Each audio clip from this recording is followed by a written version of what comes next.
સાબરકાંઠા જિલ્લામાં સ્થાનિક સ્વરાજ્યની ચૂંટણીને લઈને વહીવટતંત્ર દ્વારા જોરશોરથી તૈયારીઓ હાથ ધરવામાં આવી છે।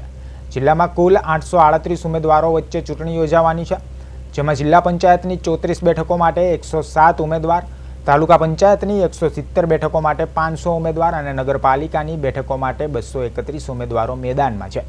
આગામી 26મી તારીખે સવારે 7 થી સાંજે 6 વાગ્યા સુધી મતદાન યોજાશે। આ માટે 7438 જેટલા પોલિંગ સ્ટાફની નિમણૂક કરવામાં આવી છે, સાથે જ 2783 જેટલા ઈવીએમ ફાળવવામાં આવ્યા છે।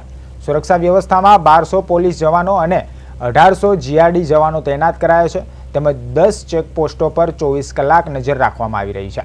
જિલ્લામાં કુલ 1210 મતદાન મથકો અને તાલુકા તેમજ પંચાયત માટે 137 મતદાન મથકો નગરપાલિકા માટે નિર્ધારિત કરાયા છે। કુલ 9,18,194 ગ્રામ્ય અને 1,17,776 શહેરી મતદાનો પોતાના મતાધિકારનો ઉપયોગ કરશે।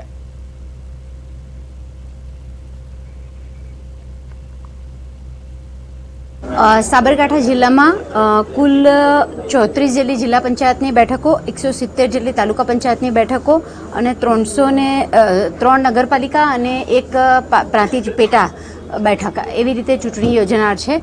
જેમાં આપ સૌ જાણો છો એમ અગાઉ જણાવ્યા મુજબ 1200 જેટલા જિલ્લા પંચાયત તાલુકા પંચાયત માટેના મતદાન મથકો અને 137 જેટલા નગરપાલિકા માટેના મતદાન મથકો પર વ્યવસ્થા કરવામાં આવી છે। આશરે 8500થી વધારે મતદાન સ્ટાફની નિમણૂક કરવામાં આવેલી છે।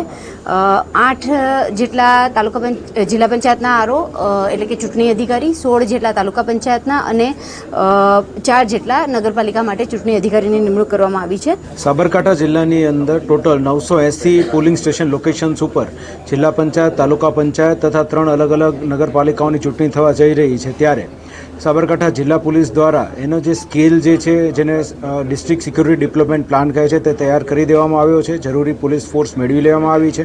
આશરે 1200 જેટલા પોલીસ પર્સનલ્સ, તે ઉપરાંત 1 કંપની અને 2 સેક્શન એસઆરપી તથા 1800 જેટલા હોમગાર્ડ જીઆરડી દ્વારા બંદોબસ્ત અલગ અલગ જગ્યાએ સ્કેલ મુજબ રાખવામાં આવશે। ટોટલ 14 ક્વિક રિએક્શન ટીમ્સ બનાવવામાં આવી છે। 5 સુપરવાઇઝરી ઓફિસર, જેમાં 1 એસપી રેન્કના અને 4 ડીવાયએસપી રેન્કના ઓફિસર્સ દ્વારા આખા બંદોબસ્તનું સુપરવિઝન કરવામાં આવનાર છે।